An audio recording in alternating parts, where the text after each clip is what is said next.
ሰላም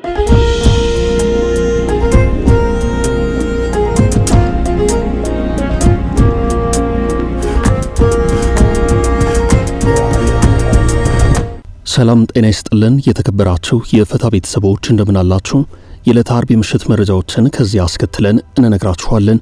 ዋና ዋናዎቹን በማስተዋወቅ እንጀምራለን። ከፌደራሉ መንግስት ይሁንታ ውጭ የትግራይ ጊዜያዊ አስተዳደርን በማስወገድ ስልጣኑን የተረከቡት ደብረጽዮን ገብረ ሚካኤል የበጀት ጉዳይ ጨንቆኖባቸዋል ተብሏል። በዛሬው ዕለትም የተመለከተ ስብሰባ ተቀምጠው ነበር ተብሏል። ተፋላሚዎቹ በኢትዮጵያ ድንበር አቅጣጫ የነበረውን ፍልሚያ ወደ ሌላ አቅጣጫ ፍጥጫ አዙረውታል። ከባድ ፍጥጫ ተፈጥሯል። ከዛሬ ነገ ሊቀሰቀስ የሚችል ከባድ ፍልሚያ ነው የሚል ስጋት አሳድሯል። በትግራይ አዲስ የፖለቲካ ትኩሳትና የስልጣን ሽኩቻ በበረታበት ተመድና የአፍሪካ ህብረት ከአዲስ አበባ በጋራ አስቸኳይ መግለጫ አውጥተዋል። ሰሞኑን በቤንሻንጉል ክልል ታጣቂዎች በመንገደኞች ላይ በፈጸሙት ጥቃት ከ30 በላይ የሚሆኑ ሰዎች ተገድለው ከ50 የማያንሱት የቆሰሉ ሲሆን ከዚህ ጋር በተያያዘ ተጨማሪ መረጃዎች ወጥተዋል። ቢቢሲ የአማርኛው ቋንቋ አገልግሎት ያወጣውን ሰፊ ዘገባ እንመለከታለን። በሳምንቱ በህንድ በተደረገው የብሪክስ ፕላስ መድረክ የተገናኙት ኤምሬትስና ኢራን ዱላ ቀረሽ የቃላት ምልልስ አድርገዋል። የብሪክስን ስብሰባ የበጠበጠው ይህ የቃላት ጦርነት እንዲቆም የሩሲያው የውጭ ጉዳይ ሚኒስትር ለማረጋጋት ሲሞክሩ ታይተዋል። ኢራን ለኤምሬትስ እቅጩን ስትነግራት ኤምሬትስ ኢራንን ወንጀለኛ ስትል ወቀሳ አሰምታለች። የእስራኤሉ ጠቅላይ ሚኒስትር ቤንያሚን ኔታንያሁ በኢትዮጵያውያኑ ላይ ለደረሰው እስከ ግድያ የዘለቀ ጥቃት በእጅጉ አዝኛለሁ ብለዋል። የተፈጠረውም ክስተት በርካቶችን አሳዝኗል። የኤርትራው ፕሬዝዳንት ኢሳያስ አፈወርቂ በስትራቴጂያዊው የባህር መስመር ላይ አላቸው የተባለው ሚስጥራዊ እጅ አነጋጋሪ ሆኗል። የምዕራባውያን የስለላ ተቋማት የኢራንና የፕሬዝዳንት ኢሳያስ አፈወርቂ እጅ አለበት በሚል የጦሩ ጉዳይ ላይ ያቀረቡት አዲስ መረጃ ትኩረት ስቧል። የሶማሊያን ቀጣይ ዕጣ ፈንታ የሚወስን ታሪካዊ ፍጥጫ ተቀስቅሷል። ፕሬዝዳንቱ በስልጣን ለመቆየት የወሰዱት ያልተጠበቀ እርምጃ ዋና ከተማዋን ሞቃዲሾን ወደ ከባድ የፖለቲካ ማዕበል ከቷታል ተብሏል። ይህን ጨምሮ በመግቢያው ያስተዋወቅናችሁን ጉዳዮች አንድ ባንድ እየነገርን እናቆያችኋለን። አብራችሁን ዝለቁም።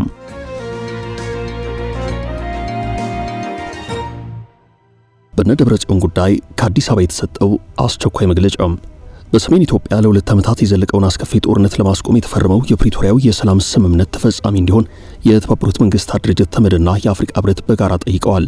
በአዲስ አበባ በተካሄደው 10ኛው የተመድና የአፍሪካ ህብረት የጋራ ከፍተኛ ጉባኤ ላይ የተገኙት የዓለም አቀፍ ተቋማቱ መሪዎች በቀጠናው ሰላምን ለማስፈን ስምምነቱ ያለምንም ቅድመ ሁኔታ መተግበር አለበት ብለዋል። በጉባኤው ማብቂያ ላይ ረቡዕ በተሰጠው መግለጫ የፕሪቶሪያው ስምምነት ፈራሚ ወገኖች የሚያጋጥሟቸው ማናቸውንም አለመግባባት በሰላማዊ መንገድና በተዘረጉት ህጋዊ የአሰራር ስርዓቶች ብቻ እንዲፈቱ ጥሪ አቅርበዋል። የተመድ ዋና ጸሐፊ አንቶኒዮ ጉተሬዥ፣ የአፍሪካ ህብረት ኮሚሽን ሊቀመንበር መሐመድ አሊ ዩሱፍ የተሳተፉበት ይህ ጉባኤ በአፍሪካ ቀንድ ሀገራት መካከል እየጨመረ በመጣው የዲፕሎማሲ ውጥረት ላይ ከፍተኛ ስጋቱን ገልጿል። ተቋማቱ በቀጠናው ሊከሰቱ የሚችሉ አዳዲስ ግጭቶችን አስቀድሞ ለመከላከልና ዘላቂ መረጋጋትን ለመፍጠር በትብብር ለመስራት መስማማታቸውን የህብረቱ ይፋ የመረጃ ምንጭ የአፍሪካ ህብረት ኮሚሽን አስታውቋል።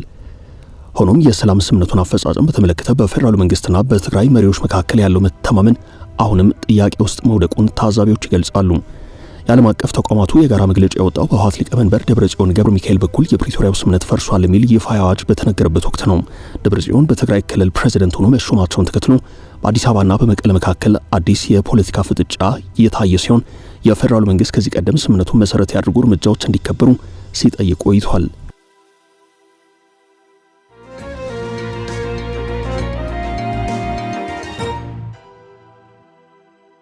ድንበር ላይ ሰፈረው ተዋጊ ጦርና የተቀየረው የውጊያ አቅጣጫም የኢትዮ ሱዳን ድንበር በሱዳን ብሉ ናይል ግዛት ሲፋለሙ የከረሙት የሱዳን ተፋላሚዎች አሁን ደግሞ የፍልሚያ አቅጣጫቸውን በመቀየር በሌላኛው ድንበር ከፍተኛ የተዋጊ ጦራቸውን እያከማቹ ነው ተብሏል።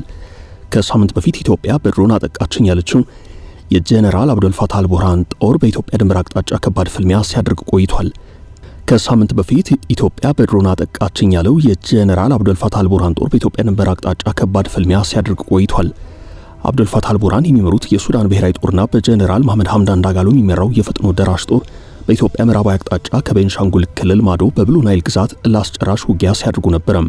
አሁን ይህ የውጊያ አቅጣጫ ተቀይሯል። እንደ ዳርፎር 24 ዘገባ ከሆነ እነዚህ ሁለት ኃይላት ሱዳን፣ ሊቢያና ግብጽ በሚገናኙበት የሶስትዮሽ ድንበር ላይ ከባድ ፍልሚያ ለማድረግ በዚሁ አቅጣጫ ከፍተኛ የሆነ የጦር ክምችት እያደረጉ ነው። አካባቢው ከፍተኛ የወርቅ ክምችት ያለበት ነው። መሐመድ ሐምዳን ዳጋሎ ሄሚቲ የሚመሩት የሱዳን ፈጥኖ ደራሽ ጦር ከወራት በፊት ይህንኑ አካባቢ የተቆጣጠረ ሲሆን በአሁኑ ሰዓት ደግሞ የሱዳን ብሔራዊ ጦር ይህንን ቀጠና ለመቆጣጠር ከፍተኛ የጦር ኃይል ክምችት እያሰባሰበ ነው። ኢትዮጵያና ሱዳን በሚዋሰኑባት የሱዳን ብሉ ናይል ግዛት ሁለቱ ኃይላት ባካሄዱት ፍልሚያ በርካታ የግዛቷ ነዋሪዎች ከቀያቸው ተፈናቅለዋል።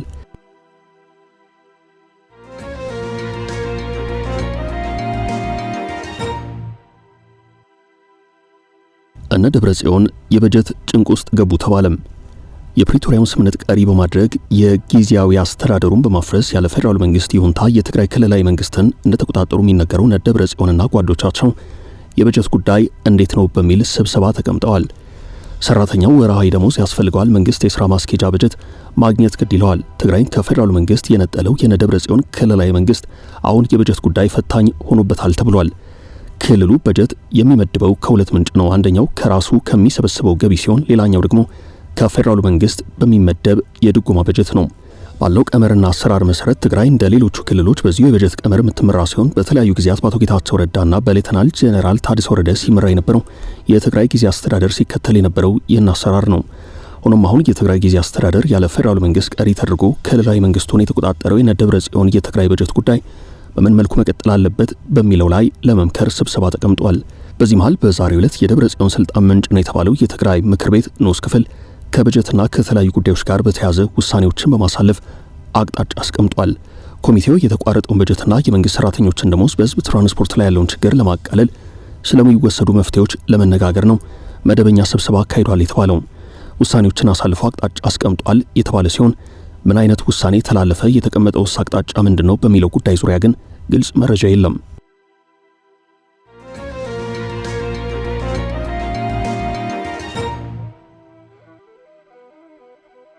ስለ ቤንሻንጉል ጥቃት አዳዲስ መረጃዎች።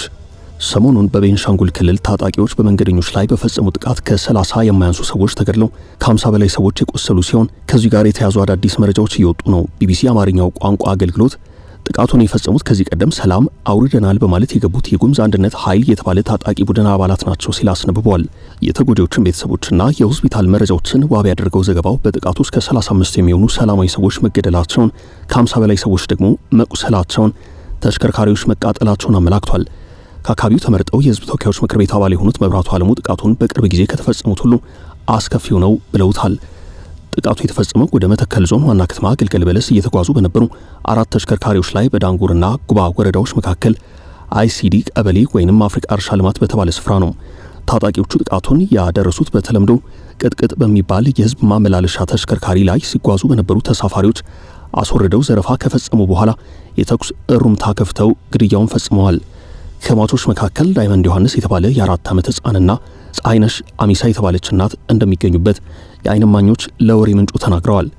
በሃዮቹ መጨረሻ የምትገኘው እናት ፀሐይነሽ ሳዑዲ አረቢያ ለ8 ዓመታት ሰርታ የተመለሰችና በንግድ ስራ ላይ የተሰማራች የአሶሳ ከተማ ነዋሪ ናት ተብሏል።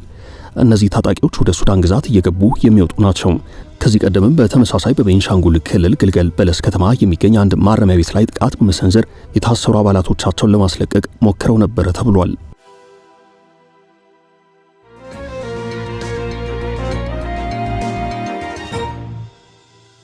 በኢትዮጵያውያኑ ላይ በተፈጠረው ነገር አዝኛለሁ። የእስራኤሉ ጠቅላይ ሚኒስትር ቤንያሚን ኔታንያሁም በእስራኤል የሚኖሩ ትውልደ ኢትዮጵያውያን ከቆዳ ቀለማቸው ወይንም ከጥቁርነታቸው ጋር በተያያዘ በነጭ እስራኤላውያን ጥቃት ይደርስባቸዋል። ጥቃቱ እስከ ግድያም የዘለቀ ነው። ከዚህ ጋር በተያያዘ ትውልደ ኢትዮጵያውያኑ አይሁዶች መንግስት ተገቢውን ጥበቃና ከለላ አላደረገልንም በማለት ቅሬታ ያቀርባሉ። በዚህ መሃል ከሰሞኑ በኢትዮጵያውያን አይሁዶች መሃል የተገኙት ጠቅላይ ሚኒስትር ቤንያሚን ኔታንያሁ እየደረሰባቸው ካለው የዘረኝነት ጥቃት ጋር አያይዘው ተሰምቶኛል ያሉትን ሐዘን ገልጸዋል። ኔታንያሁ ኢትዮጵያውያኑ በብዙ መከራ ውስጥ በማለፍ አገር አቆራርጠው ኢየሩሳሌም የደረሱበትን ፈተና ገልጸው ለዚህም ታላቅ አክብሮት አለኝ ብለዋል። ከአንገቴም ዝቅ በማለት አክብሮቴን መግለጽ እፈልጋለሁ ብለዋል። ከዚያ ቀጥል አድርገው በጥቃት ሰሞኑን ሕይወታቸውን ያጡትን ትውልደ ኢትዮጵያውያን ቤተ እስራኤላውያን አይሁዶች ስም ያነሱት ጠቅላይ ሚኒስትሩ ይህንን ድርጊት የፈጸሙ ሰዎች በፍትህ አደባባይ ይዳኛሉ ብለዋል። ድርጊቱን መፈጸሙን ተከትሎ በርካታ ኢትዮጵያ አይሁዶች ከተለያዩ የሀገሪቱ አካባቢዎች በመሰባሰብ ለተጠቂ ቤተሰቦች ያላቸውን ድጋፍ ገልጸዋል። ኔታንያሁ በዚህ ጥፋት እኔም ባለቤቴም ሳራም በእጅጉ አዝነናል ሲሉ ሐዘናቸውን ገልጸዋል። በታዳጊ ወጣቶቹ ጥቁር አይሁድ ኢትዮጵያውያን የተፈጸመውን ግድያ ተከትሎ በርካታ ኢትዮጵያ አይሁዶች ከተለያዩ የእስራኤል ከተሞች ወደ ኢየሩሳሌም ተሰባስበው ተቃውሟቸውን አሰምተው ነበረም።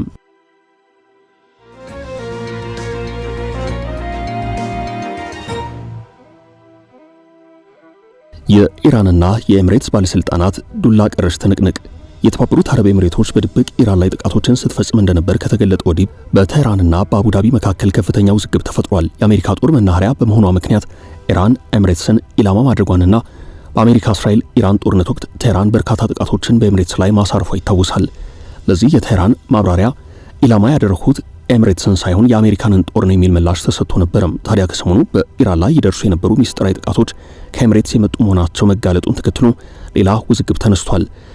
በሳምንቱ በብሪክስ ፕላስ መድረክ የተገናኙት የሁለቱ ሀገራት ልዑካን ቡድን አባላት የቃላት ምልልስ አድርገዋል። በህንድ አስተናጋጅነት በኒው ዴሊ እየተካሄደ ባለው የብሪክስ ፕላስ የውጭ ጉዳይ ሚኒስትሮች ስብሰባ የተባበሩት አረብ ኤምሬቶችና ኢራን በወቅታዊ የመካከለኛው ምስራቅ ቀውስ ዙሪያ የቃላት ጦርነት ውስጥ ገብተዋል።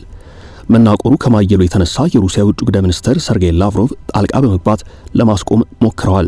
የህንድ የውጭ ጉዳይ ሚኒስትር የብሪክስ ህግና መርሆች እንዲከበሩ በሁነቱ ላይ ጠይቀዋል። ይህ አለመግባባት ስብስቡ በጋራ የአቋም መግለጫ ላይ ለመድረስ ያለውን ተስፋ ጥያቄ ውስጥ ከቷል። በስብሰባው ወቅት የኢራኑ የውጭ ጉዳይ ሚኒስትር አባስ አራግቺ የተባበሩት አረብ ኤምሬቶች በኢራን ላይ ለተፈጸመው የአሜሪካና የእስራኤል ጥቃት ቀጥተኛ ተሳታፊ ናት ብለዋል። ኤምሬትስ ለአሜሪካና ለእስራኤል ወታደራዊ ካምፖችና የአየር ክልሏን ፈቅዳለች፣ በኢራን ላይ ለተፈጸመው ጥቃት ተባባሪ ሆናለች በማለት ወቀሳ አሰምተዋል።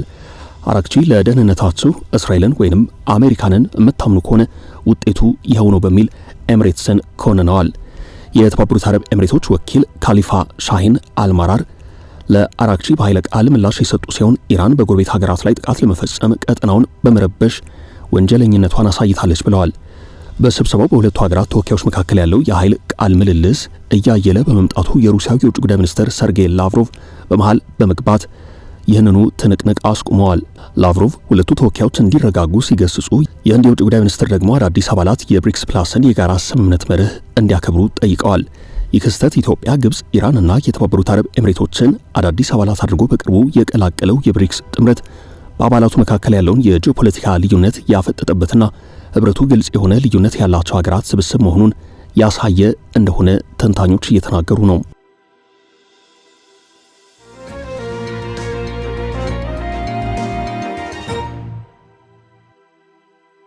የኢሳያስ ሚስጥራዊ እጅ በቀይ ባህር ጦር። የኤርትራው ፕሬዝዳንት ኢሳያስ አፈወርቂ በስትራቴጂያዊ የባህር መስመር ላይ ያላቸው የተባሉ ሚስጥራዊ እጅ እያነጋገረ ነው። የምዕራባውያን የስለላ ተቋማት የኢራንና የፕሬዝዳንት ኢሳያስ አፈወርቂ እጅ አለበት በሚሉት የጦር ጉዳይ ያቀረቡት አዲስ መረጃ ትኩረት ስቧል። ቀይ ባህርና በአፍሪካ ቀንድ አካባቢ የሚንቀሳቀሱት የሁቲ አማጽያንና የአልሸባብ የሽብር ቡድን ለየብቻቸው የሚንቀሳቀሱ ሳይሆኑ በኢራንና በኤርትራው መሪ ኢሳያስ አፈወርቂ የገንዘብና የቁሳቁስ እንዲሁም የዲፕሎማሲ ድጋፍ የሚያገኙ ናቸው ተብሏል። የኤርትራው መሪ ለአልሸባብ የሚያደርጉት ድጋፍ እንደ ፈረንጆቹ አቆጣጠር እስከ 2000ዎቹ አጋማሽ ድረስ የሚዘልቅ የቆየ ታሪክ ያለው ነው። አሁን ግን የትስስር መልክ ቀይሮ የመላውን ቀጠና ሰላም ወደሚያናጋ ከባድ ስጋትነት ተቀይሯል ብሏል። አሁን ግን የትስስር መልክ ቀይሮ የመላውን ቀጠና ሰላም ወደሚያናጋ ከባድ ስጋትነት ተቀይሯል ተብሏል። የምዕራቡ ዓለም ተንታኞች ይህንን አደገኛ የደህንነት ሁኔታ አስመልክቶ ሰፊ ዘገባዎችን እያወጡ ነው። አልሁራ የተሰኘ የወሬ ምንጭ እነዚህ ቡድኖች በተለይ የየመንን በከፊል የሚቆጣጠሩት ሁቲዎችና በሶማሊያ የሚንቀሳቀሰው አልሸባብ የየብስና የባህር ላይ መስመሮችን በመጠቀም የጦር መሳሪያና ተዋጊዎችን የመለዋወጥ ስትራቴጂያዊ ጥምረት መፍጠራቸውን አመላክቷል። የወሬ ምንጩ የአሜሪካ የውጭ ጉዳይ ሚኒስቴር በሚመደበው በጀት የሚንቀሳቀስና በመካከለኛው ምስራቅ እንዲሁም በአፍሪካ ቀንድ ያሉ የምዕራባውያን የስለላ ተቋማትንና የደህንነት ባለሙያዎችን ሪፖርት ዋቢ በማድረግ ሀተታ የሚያወጣ ነው። ይሁን እንጂ የኤርትራ መንግስትና የኢራን ባለስልጣናት እነዚህን ወቀሳዎች በተደጋጋሚ ውድቅ ያደርጋሉ። አስመራ የምዕራባውያኑ ክስ ሀገሪቱን በቀጠናው ለማግለል ስሟን ለማጥፋት የሚደረግ የፖለቲካ ሴራ እንደሆነ ትሞግታለች።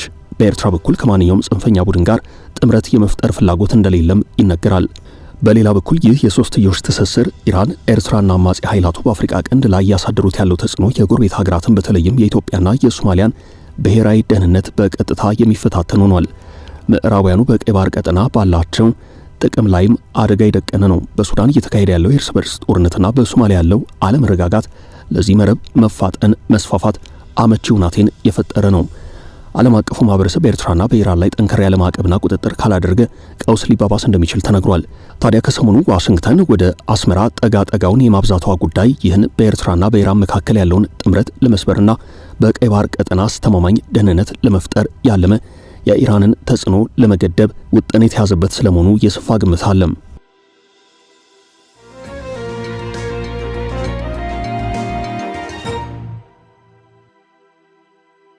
ፕሬዝዳንቱ ስልጣን አልለቅም አሉ። የሶማሊያው ፕሬዝዳንት ሐሰን ሼህ መሐመድ ካሁን ቀደም ገጥሟቸው የማያውቅ ከፍተኛ የፖለቲካ ውጥረትና ህዝባዊ ተቃውሞ ውስጥ መግባታቸው እየተነገረ ነው። በሀገሪቱ ህገ መንግስት መሰረት የፕሬዝዳንቱ የስልጣን ዘመን በይፋ የሚያበቃው ዛሬ አርብ ግንቦት 7 ቀን 2018 ዓ.ም ነው። እርሳቸው ግን የራሳቸውንና የፓርላማውን የስልጣን ዘመን ከ4 ወደ 5 ዓመታት ለማራዘም ማቀዳቸው ታውቋል። ባለፈው መጋቢት ወር ፓርላማ ያጸደቀውንና ምርጫን እስከ ቀጣዩ ዓመት የሚያዘገየው ህገ መንግስታዊ ማሻሻያ በተቃዋሚ ቡድኖች ዘንድ ስልጣን የመጠቅለል አምባገነንነትን የማንገስ ሙከራ ተደርጎ ተወስዷል። ይህን ውሳኔ ተከትሎ በተቀሰቀሰው ህዝባዊ ተቃውሞ በትንሹ የሁለት ሰዎች ህይወት ማለፉን፣ በርካቶች መቁሰላቸውን በወቅቱ ተዘግቦ ነበርም። መንግስት የህዝቡን ቁጣ ለማውረድ በሞቃዲሾ የድጋፍ ሰልፎችን ማደራጀቱንና የጸጥታ ኃይላትን በተቃዋሚ መሪዎች መኖሪያ አካባቢ በብዛት ማሰማራቱም ተነግሯል። የቀድሞው ፕሬዝዳንት ሻሪፍ ሼህ አህመድን፣ በርካታ ጠቅላይ ሚኒስትሮችን እንዲሁም የፑንትላንድና የጁባላንድ ግዛት መሪዎችን ያቀፈው ሶማሊ ፊውቸር ካውንስል የተባለ ዋነኛ የተቃዋሚዎች ጥምረት ፕሬዝዳንቱ ከዛሬ በኋላ ህጋዊ ቅቡልነት የላቸውም እያለ ነው። የቀድሞ ፕሬዝዳንት መሐመድ አብዱላሂ ፎርማጆ ሀገሪቱ ወደ ባሰ ግጭት እንዳትገባ ሁሉም የፖለቲካ ባለድርሻ አካላት የተካተቱበት አስቸኳይ የምርጫ ሂደት እንዲመቻች ጥሪ አቅርበዋል። የሶማሊያ መንግስት ከፈረንጆቹ 2000 ጀምሮ በስራ ላይ ያለውን ባህላዊ የጎሳ ስብስብ የምርጫ ስርዓት በመተው አንድ ሰው አንድ ድምጽ የሚል ቀጥተኛ ምርጫ ለማካሄድና በደቡብ ምዕራብ በጋልማዱግና በሂርሸበሌ ግዛቶች ቀጥተኛ ቁጥጥር ለመዘርጋት አስቧል። ይሁን እንጂ ተቺዎች እንደሚናገሩት ሰፊ የጸጥታ ችግር፣ የሽብር ስጋትና ውስን የማዕከላዊ መንግስት ቁጥጥር ባለበት ሀገር ይህን ስርዓት በአጭር ጊዜ መተግበር የማይቻል ከመሆኑም በላይ በሞቃዲሾ የተጀመረው የማፍረስ ዘመቻና የጋዜጠኞች እስር የሚዲያ ቀባውን አባብሶታል። ሶማሊያ የመጨረሻውን ቀጥተኛ ምርጫ ያካሄደችው በፈረንጆቹ 1969 ሲሆን አሁን የተፈጠረው አለመግባባት በብሔራዊ እርቅ ካልተፈታ ሀገሪቱን ወደ ከፋ የእርስ በርስ መናቆር ሊከታት እንደሚችል አስተያየት ሰጪዎች ስጋታቸውን እየገለጹ ነው። ውድ ቤተሰቦቻችን ለዛሬ ያዝንላችሁ ርዕሰ ጉዳዮች እዚህ ላይ ቋጨን። ላይክ፣ ሼር እና ኮሜንት በማድረግ ለቻናላችን ድጋፋችሁን መግለጽ እንዳትዘነጉ እያልን ከሌሎች መረጃዎች ጋር ደግመን እስክንገናኝ ቸር ያሰማን ስንል ተሰናበትን።